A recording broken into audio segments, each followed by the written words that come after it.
साथियों, आज हम वर्तमान परिप्रेक्ष्य में रामचरितमानस की व्याख्या का 13वां एपिसोड बना रहे हैं। मेरे एक मित्र ने मुझसे प्रश्न किया है कि रामचरितमानस में शिवत्व और रामत्व की जो बात कही जाती है वह क्या है, उसको कैसे समझा जाए। और आज लोग राम को मानते हैं और रामत्व को नहीं समझते हैं, शिव को पूजते हैं, भजते हैं, मानते हैं, शिवत्व को नहीं समझते हैं। तो वह जानकारी आम लोगों तक कैसे पहुंचाई जाए, आइए इसी बात को आज हम ठीक से समझते हैं। शिवत्व का मतलब है शिव की बातों का, शिव की आदर्शों का पालन करना, शिव जैसा बनना, शिव जैसा आचरण करना। और रामत्व का मतलब है राम जैसा बनना, राम जैसा आचरण करना, राम की बातों को अपने जीवन में उतारना। यह शिवत्व और रामत्व है। अब यहां हम यह समझते हैं कि शिव का चिंतन जगत कल्याण के लिए हमेशा होता है। शिव कभी अपने लिए नहीं सोचते, अपने परिवार के लिए नहीं सोचते। शिव का चिंतन सदैव इस समाज के कल्याण के लिए, संसार के कल्याण के लिए, इस संपूर्ण ब्रह्मांड के कल्याण के लिए होता है। वह अपने लिए ना कभी कुछ मांगते हैं, ना किसी से कुछ चाहते हैं। वह प्रकृति का संरक्षण हो और प्रकृति में ही हम सब चीजों को समझें। यहां एक बात मैं और भी कह देना चाहता हूं कि शिव और राम को पहली बार बाबा तुलसीदास जी ने एक किया है। यदि आप देखेंगे तो रामचरितमानस से पहले के ग्रंथों में शिव, शैव लोग अलग और वैष्णव लोग अलग, एक दूसरे को देखना भी नहीं चाहते थे। तो रामचरितमानस को लिखकर बाबा तुलसीदास जी ने राम से शिव की और शिव से राम की पूजा कराकर दोनों को एक कर, दोनों को एक बनाकर, दोनों को एक समुदाय में फिट कर हमें यह समझाने की कोशिश की है कि हम दोनों को पूजे, दोनों एक ही हैं। उन्होंने यहाँ बहुत बढ़िया बात कही है। जब शिव शादी को तैयार नहीं थे तो भगवान राम गए और उन्होंने शिव भगवान को समझाया और क्या कहा, जो बाबा तुलसीदास जी ने लिखा है। अब बिनती मम सुनहु शिव जो मो पर निजुने, जाए विबाहु सैल जही यह मोरी मांगे उदयो। कि मैं आपसे हाथ जोड़कर विनती कर रहा हूं और आप यदि मुझसे प्रेम करते हैं तो मेरी इस सलाह को मानिए। आप जाइए और शैलजा जो पार्वती हैं उनके साथ विवाह कीजिए, मैं आपसे यह वर मांगता हूं। तो दोनों का रामचरितमानस में पहले ही अध्याय में मिलाप कर दोनों को एकाकार कर देना, दोनों को एक बना देना, यह बाबा तुलसीदास जी का कमाल है। और जब शिव समाधि में रहते हैं तो जगत के कल्याण की सोचते हैं, और जब शिव परिवार के साथ रहते हैं तो हम सबको बहुत सारे मैसेज देते हैं। शिव के परिवार का चित्रण देखने पर हमें बहुत सारी बातें समझ में आती हैं, क्योंकि समाधि के बाहर होते ही वो जन कल्याण में लग जाते हैं। जैसे यहाँ आप इस चित्र में देख रहे हैं कि शिव का वाहन है नंदी, और नंदी को वृष कहा जाता है, और वृष प्रतीक है धर्म का, और वृष प्रतीक है कृषि का। क्योंकि बाबा तुलसीदास जी ने जब रामचरितमानस का लेखन किया था तो तब आज जैसा मशीनों का युग नहीं था, तब सब काम कृषि पर आधारित था। इसीलिए बैल की असीम महिमा थी। बैल दो चीजों का प्रतिनिधित्व करता था, एक था धर्म और दूसरा था हमारी कृषि की संपदा, जो भगवान शिव का वाहन है। भगवान शिव प्रकृति के प्राणेता हैं। दूसरा, माता पार्वती का जो वाहन है वह है शेर, और शेर प्रतीक है शक्ति का। जब तक हमारे पास शक्ति नहीं होगा तब तक हमें कोई पूछने वाला नहीं है। तीसरा, भगवान शिव के गले में सर्पों की माला। सर्पों की माला का मतलब है कि जीवन में विपत्तियां हमेशा रहती हैं। जीवन में अच्छाई बुराई हमेशा रहती है। तो सर्प जैसे विषैले होते हैं, ऐसी विषैली बातें हमें जीवन में बहुत जगह सुनने और समझने को मिलती हैं। तो यह इस बात का प्रतिनिधित्व करता है। तीसरी बात के अतिरिक्त चौथी बात आती है कि उनके पुत्र हैं कार्तिकेय, और कार्तिकेय का वाहन है मोर, और उनके छोटे पुत्र हैं गणेश जी, और गणेश जी का वाहन है चूहा। तो यदि आप देखेंगे तो शेर बैल को दुश्मन है, उसको सबसे ज्यादा पसंद है बैल। मोर को सबसे ज्यादा सांप पसंद है, और सांपों को चूहे पसंद है। तो सब एक दूसरे का भोजन है। पूरी फूड चेन जो है आपको शिव भगवान के परिवार में दिखाई देगी, लेकिन कोई किसी को नहीं खाता, सब सुरक्षित हैं। भगवान शिव ने जब मद्राचल पर्वत से समुद्र को मथा जा रहा था, तो वहां से जो हलाहल निकला उसको गले में रख लिया।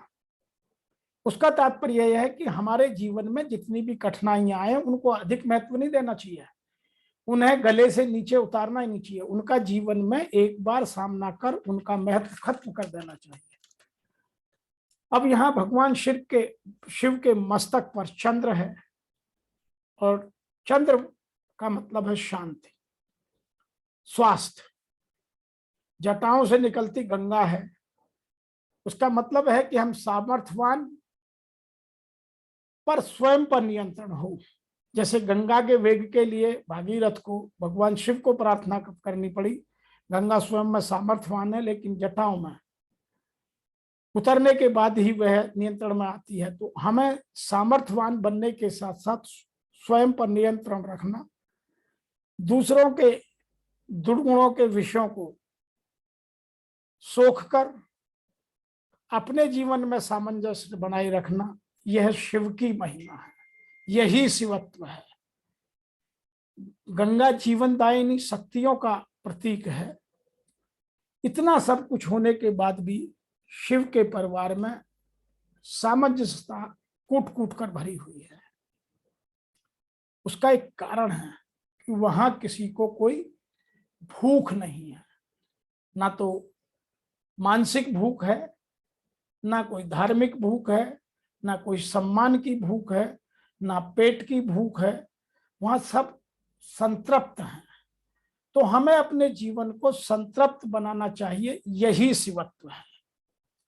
और जहां कोई भूखा नहीं, किसी को किसी से व्यक्तिगत लगाव नहीं, कुछ अपना नहीं, सभी या तो प्रकृति का या भगवान का है, तो वहां सरलता का जीवन होता है, प्रकृति का पोषण होता है, शोषण नहीं होता, समाज के कल्याण की बात होती है।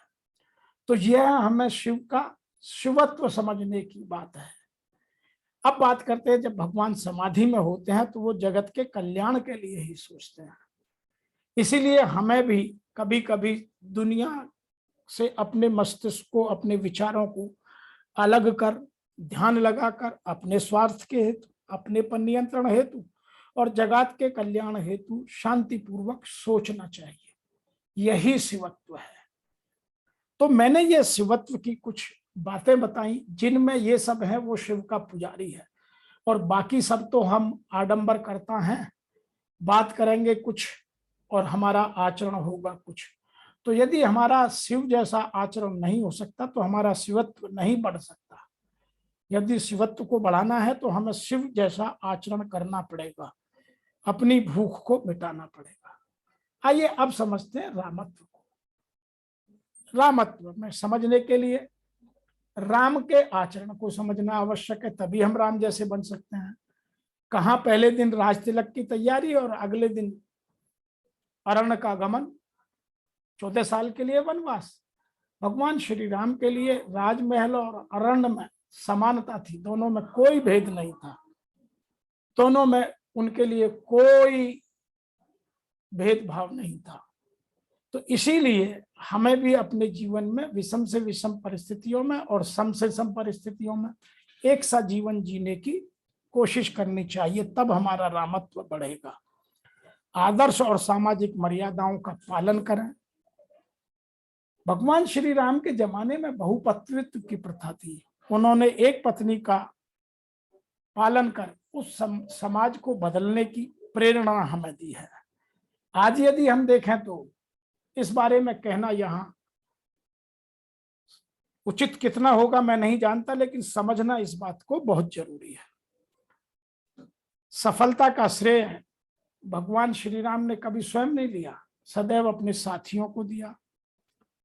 सामाजिक, आध्यात्मिक, सांस्कृतिक चेतना को जितना भगवान श्री राम ने जगाया, हम उसका 0.00001% भी सोचने लगे तो शायद इस धरा का कल्याण हो जाए।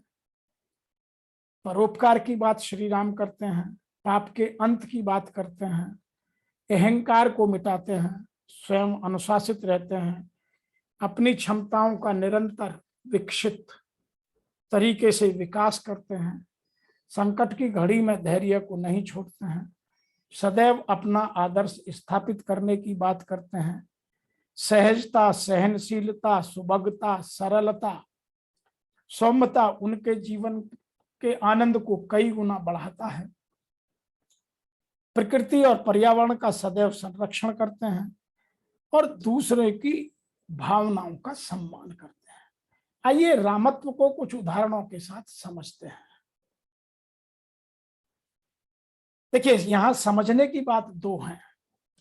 जब माता सीता का हरण हो गया और वो उनको ढूंढते हुए जंगल में बिलखते फिर रहे थे, तो उनकी मुलाकात पक्षीराज जटायु से हुई और जटायु का उन्होंने अंतिम क्रियाक्रम भी किया। लेकिन क्रियाक्रम करने से पहले जटायु प्राण छोड़ रहा था तो भगवान श्री राम ने उनसे एक निवेदन किया। वह निवेदन क्या है? बाबा तुलसीदास जी ने यहाँ विशेष बात लिखी है कि दूसरे की भावनाओं का सम्मान कहाँ तक किया जाए। भगवान श्री राम ने अपने पिता के कहने से अयोध्या को 1 मिनट में छोड़ दिया। उसी पिता की भावनाओं को ध्यान में रखने के लिए भगवान श्री राम के वचनों का यहाँ जो निरूपण बाबा तुलसीदास ने किया है। सीता हरन तात जन कहु पिता सन जाय, जो मैं राम तकुल सहित कहे दशानन आय। कि हे तात, हे पक्षीराज जटायु, मैं आपसे निवेदन करता हूं कि आप मेरे पिताजी को जाकर यह मत बताना, क्योंकि वो भी मेरे लोक में है और आप भी मेरे लोक को जा रहे हैं, कि माता सीता का हरण हो गया है, मेरी पत्नी, मेरी भार्या सीता का हरण हो गया है। यह बात उनको मत बताना, उनको बहुत ठेस लगेगी कि मेरी अगले वाली पीढ़ी अपने परिवार का भी ध्यान ठीक से नहीं रख पा रही है। यदि मैं राम हूं तो रावण कुल सहित आकर ही उनको स्वयं बताएगा। तो यह बात दूसरों की भावनाओं को जीवन के रहते हुए भी और जीवन के बाद भी रामत्व है। यह रामत्व है।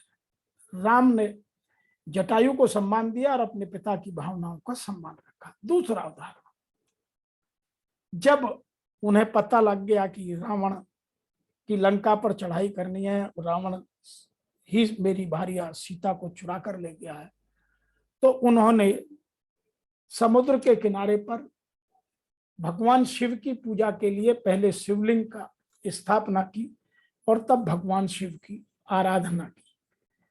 क्योंकि मैं बार बार कह रहा हूं कि रामचरितमानस से पहले वैष्णव और शैव कभी एक नहीं थे। रामचरितमानस ने इस समाज को एक रूपता, समरसता लाने का सबसे बड़ा काम किया है। वह रामत्व और शिवत्व को समझाने का ही प्रयास है। यहाँ बाबा तुलसीदास ने लिखा है, लिंग थाप विध विद कर पूजा, शिव समान प्रिय मोहि न दूजा। शिव द्रोही मम भगत कहावा, नर सपने हुन मोहि भावा। शंकर विमुख भगत यह मोरी, सो नर की मूड मत थोरी। शंकर प्रिय मम द्रोही, शिव द्रोही मम दास। ते नर करही कलप भरि, घोर नरक महुबास। तो यहाँ भगवान कह रहे हैं कि जो पहले तो उन्होंने भगवान शिव की शिवलिंग की स्थापना की और यह स्पष्ट कहा कि उनके समान मुझे कोई और प्रिय नहीं है। और दूसरी बात उन्होंने यह कही कि जो शिव का द्रोही है और मेरा दास बनना चाहता है वह सपने में भी मुझे नहीं पा सकता, और जो शंकर को विमुख होकर के, शंकर से दूर होकर के मुझे पाना चाहता है वह सीधा मूढ़मती कम बुद्धि नरक को जाएगा। दूसरी बात उन्होंने कही, शंकर प्रिय जो रावण पर फिर बैठती है, शंकर प्रिय मम द्रोही, जो शंकर को प्रिय है और मेरा द्रोही है वो भी, और जो शिव द्रोही है और मेरा दास है वो भी। तो दोनों बात कही, जो मेरा प्रिय और शंकर का विरोधी, जो शंकर जी का प्रिय और मेरा विरोधी, वो कभी भी स्वर्ग की प्राप्ति या मेरे लोक की प्राप्ति नहीं कर सकते, वो सीधे घोर नरक में जाएंगे। यह शिवत्व है, यह रामत्व है कि हम दूसरों के सम्मान की बात करें। अब बात करते हैं हम अगले उदाहरण के साथ। जब यह तय हो गया कि राम रावण का युद्ध होगा, पहली बार लंका में श्री हनुमान जी लंका को जलाए आए थे, माता सीता का पता लगा कर आए थे, लेकिन अगली बार पुनः एक बार बाली के पुत्र अंगद को दूत बनाकर भेजा गया। वह कथा सबको पता है, लेकिन जो यहाँ रामत्व की बात समझने की है वह समझने वाली बात यह है कि भगवान राम ने बाली को स्वयं क्या कहा। बाली तने बुद्धि बल गुण धामा, लंका जाहु तात मम कामा, बहुत बुझाई तुम्हें कहा कहूँ, परम चतर में जानत आया हूँ, काजू हमारु तास हित होई, रिपुसन करही बत कही सोई। कि हे बाली के पुत्र, हे बुद्धि के निधान, हे गुणों के धाम, तुम मेरे कार्य के लिए एक बार फिर लंका जाओ और वहां उसे समझा कर आओ। मैं जानता हूं कि तुम बहुत चतुर हो, तुम समझा सकते हो, और बात ऐसे करना कि काम मेरा भी हो जाए और उसका कोई नुकसान ना पहुंचे। तो जो शत्रु की भी भलाई चाहता हो वह रामत्व है। आज हम बात बात पर गुस्सा होते हैं, दूसरे का नुकसान पहुंचाते हैं और फिर हम कहते हैं कि हम राम भक्त हैं, तो हम रामत्व नहीं है, तो हम राम भक्त हो ही नहीं सकते। तो जो शिवत्व और रामत्व की बात है वह उन जैसा आचरण अपने जीवन में करना है। मैं एक बात यहाँ और भी समझाना चाहता हूँ, एक और उदाहरण लेता हूँ रामत्व को समझने के लिए, कि भगवान राम ने बचपन में ही ताड़का, सुबाहु, खर, दूषण, इन सब का वध किया। यहाँ ध्यान देने योग्य बातें दो हैं जो भगवान श्री राम ने अपने रामत्व के कारण यहाँ कही है। जो ताड़का थी वह राजा सुकेतु की पुत्री थी, और राजा सुकेतु महान भक्त थे, तो उनकी पुत्री इतनी दुष्टा क्यों हुई, इसके पीछे की कहानी सबको जानना और समझना चाहिए। ऐसे ही रावण, कुंभकर्ण, ये सब ऋषि विश्रवा या मुनि विश्रवा के पुत्र थे, तो इन सबको यह सब रूप देखना क्यों पड़ा। तो भगवान श्री राम यह भी कहते हैं, उन्होंने यहां एक बात विशेष रूप से कही है कि एक ही बाण प्राण हर लीना, दीन जानते ही निज पद लीना। उन्होंने एक ही बाण से ताड़का का वध कर दिया, लेकिन उन्होंने ये कहा कि वह ताड़का का वध हो या रावण का वध हो, उनको मारा जाना आवश्यक है, लेकिन वो किन परिस्थितियों में ऐसा कर रहे हैं, ऐसा क्यों किया, उन परिस्थितियों को ध्यान देना आवश्यक है। अतः केवल कर्म को ही नहीं, परिस्थितियों को भी समझना आवश्यक है। यह रामत्व है, यही शिवत्व है। यदि हमको रामत्व को जानना है, शिवत्व को जानना है, तो इन चीजों को ध्यान में रखना, इन चीजों की जानकारी रखना, अपने जीवन को और सरल बनाना, यथा योग्य बनाना, सामर्थ्यवान बनाना, सरल बनाना, जीवन में सौम्यता, जीवन में करुणा, सहजता, सहनशीलता, सुभगता, इन सब का आना ही रामत्व है। इन सब को जानना, इन सब का प्रयोग करना, किसी के प्रति ईर्ष्या, द्वेष, कलह, जलन, कपट न रखना, यह रामत्व है। और इसी के समझने के बाद मैं ऐसा मानता हूं कि जो इन चीजों का अपने जीवन में अक्षर से पालन करता है वह राम को मानता है, अन्यथा बाकी सब दिखावा है। ऐसे ही शिव में, जिसमें भूख नहीं है, जो जन कल्याण की बात करता है, दूसरों के हित की बात करता है, वह शिवत्व है। तो रामत्व और शिवत्व लगभग एक ही है, दोनों का सार एक ही है। सदैव हम अच्छा सोचें। आज इतना ही, फिर शीघ्र मिलेंगे। आप हमें लिखते रहें। आपने लिखना प्रारंभ किया है, बहुत अच्छा लगता है। आपके प्रश्नों का उत्तर देना हमारी नैतिक जिम्मेवारी है। आप हमें लिखिए, अपनी समस्याएं लिखिए। आपकी समस्याओं का निदान, आपके चरित्र में निष्ठा, आपके समाज में प्रतिष्ठा स्थापित हो। रामचरितमानस का यही एक विश्लेषण करने का हम